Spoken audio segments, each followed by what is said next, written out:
कृष्ण ने गोवर्धन पर्वत उठाकर इंद्र के गर्व को चूर किया। अनंत ब्रह्मांड को चलाने वाले सिस्टम और आज के कॉर्पोरेट वर्ल्ड में कोई समानता हो सकती है? जी बिल्कुल हो सकती है। आज के इस विश्लेषण में हम एक बहुत दिलचस्प विषय पर बात करने वाले हैं। हम देखेंगे कि विष्णु सहस्त्रनाम के श्लोक नंबर 15 में दिया गया दिव्य विधान यानी डिवाइन ऑर्डर कैसे मॉडर्न लीडरशिप के फ्रेमवर्क की तरह काम करता है। श्लोक में दिए गए नामों से हम ईश्वर के उस स्वरूप को जानेंगे जो इस पूरे अस्तित्व के सर्वोच्च अधिपति यानी सुप्रीम बॉस हैं। लोकाध्यक्ष, सुराध्यक्षो, धर्माध्यक्ष, कृताकृत, चतुरात्मा, चतुर्व्यूह, चतुर्दंष्ट्र, चतुर्भुज। श्लोक में भगवान विष्णु का पहला नाम है लोकाध्यक्ष, द सुप्रीम चेयरपर्सन। वो समस्त लोगों के स्वामी हैं। यहाँ लोक का अर्थ केवल विश्व नहीं बल्कि फील्ड ऑफ एक्टिविटी यानी भगवान का कार्य क्षेत्र है, चाहे वो बृहत यानी मैक्रो लेवल पर पूरा ब्रह्मांड हो या फिर सूक्ष्म यानी माइक्रो लेवल पर एक एक परमाणु। श्री आदि शंकराचार्य जी बताते हैं, सर्वेशम लोकानाम प्रधानेन उपद्रष्टा। वे एक चेयरपर्सन के रूप में हर क्षेत्र की देखरेख करते हैं। जब भी आप किसी नए कार्य क्षेत्र, ऑफिस या प्रोजेक्ट में प्रवेश करें तो लोकाध्यक्ष का स्मरण करें। ये नाम आपको एहसास दिलाएगा कि आप उस सर्वोच्च अध्यक्ष की छत्र छाया में हैं, जिनकी दृष्टि सूक्ष्म परमाणु से लेकर विशाल आकाश गंगाओं तक हर गतिविधि पर है। श्लोक का दूसरा नाम है सुराध्यक्ष यानी देवताओं के अध्यक्ष, देवताओं के नियंत्रक। संसार के संचालन के लिए कई देवता विभिन्न प्राकृतिक तत्वों का प्रतिनिधित्व करते हैं, जैसे कि वरुण देव, अग्नि देव और पवन देव जल, अग्नि और वायु देते हैं। भगवान इन सभी सुरों या देवताओं के अधिपति हैं।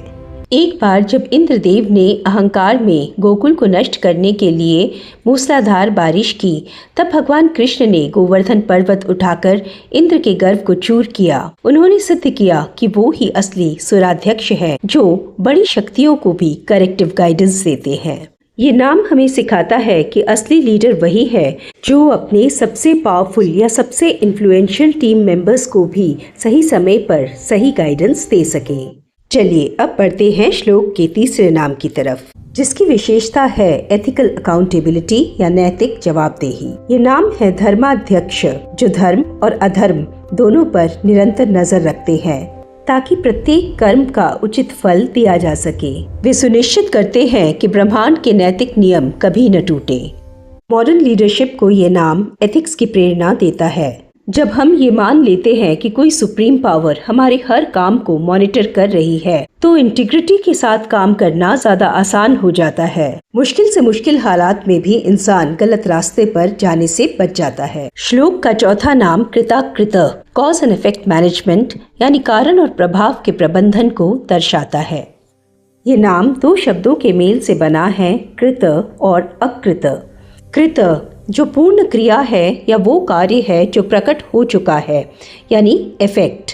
अकृत वो जो कारण है जो अभी अव्यक्त है यानी कॉज। इस नाम को भगवत गीता के योगक्षेम के कॉन्सेप्ट से जोड़ा जा सकता है। श्रीमद् भगवत गीता के 9वें अध्याय का प्रसिद्ध श्लोक है, योगक्षेमम वहाम्यहम्। यहाँ योग का मतलब है कि जो हमारे पास नहीं है ईश्वर उसकी व्यवस्था करते हैं, और क्षेम का मतलब है कि जो रिसोर्सेस हमारे पास पहले से हैं ईश्वर उनकी रक्षा करते हैं। ये नाम हमें ये आश्वासन देता है कि ईश्वर एक पावरफुल लीडर की तरह आपके पास जो है उसकी रक्षा करते हैं और आपको जिसकी आवश्यकता है उसकी व्यवस्था करते हैं। इस श्लोक के अंतिम 4 नाम भगवान के पूर्णता का प्रतीक हैं। श्लोक का 5वां नाम है चतुरात्मा। श्री आदि शंकराचार्य जी बताते हैं कि क्रिएशन, प्रोटेक्शन और डिस्ट्रक्शन, इन तीनों कामों में भगवान 4 लेवल्स पर मौजूद रहते हैं, मन, बुद्धि, अहंकार और चित्त। इसलिए उन्हें चतुरात्मा कहा जाता है। इस तरह एक अच्छे लीडर को भी अपने टीम के साथ इंस्पिरेशनली और इंटेलेक्चुअली हर लेवल पर प्रेजेंट रहना होता है। ताकि पूरा सिस्टम एक लय, एक रिदम में काम कर सके। अगला नाम है चतुर्व्यूह, जो भगवान के डिवाइन डेलीगेशन को दर्शाता है। सृष्टि के संचालन के लिए भगवान 4 दिव्य स्वरूपों में प्रकट होते हैं: वासुदेव, संकर्षण, प्रद्युम्न और अनिरुद्ध। इन 4 स्वरूपों को अगर आज के ऑर्गेनाइजेशन स्ट्रक्चर से मैप करें तो प्रद्युम्न सृजन यानी इनोवेशन के लिए है, अनिरुद्ध सुरक्षा यानी सिक्योरिटी एंड मेंटेनेंस के उत्तरदायी हैं, संकर्षण पुरानी हो चुकी चीजों को फेज आउट करने और रिन्यूअल का काम देखते हैं। वे महाप्रलय के समय सृष्टि को अपने भीतर समाहित करते हैं और एक सीईओ की तरह ओवरऑल लीडरशिप संभालते हैं वासुदेव, जो परम ब्रह्म है। ये नाम स्पष्ट करता है कि प्राचीन सनातन ज्ञान मॉडर्न मैनेजमेंट के लिए भी कितनी उपयोगी है। श्लोक में 7वां नाम है चतुर्दंष्ट्र, यानी जिनके 4 तेजस्वी दांत हैं। ये नरसिंह और वराह अवतार से जुड़ी एक बहुत ही उग्र और पावरफुल इमेज है, जिन रूपों में भगवान ने धर्म और पृथ्वी की रक्षा की। देखिए, कभी कभी एक लीडर को अपने एथिक्स और अपने वर्क स्पेस की रक्षा के लिए थोड़ी ताकत या कठोरता भी दिखानी पड़ती है, जो कि बहुत जरूरी है।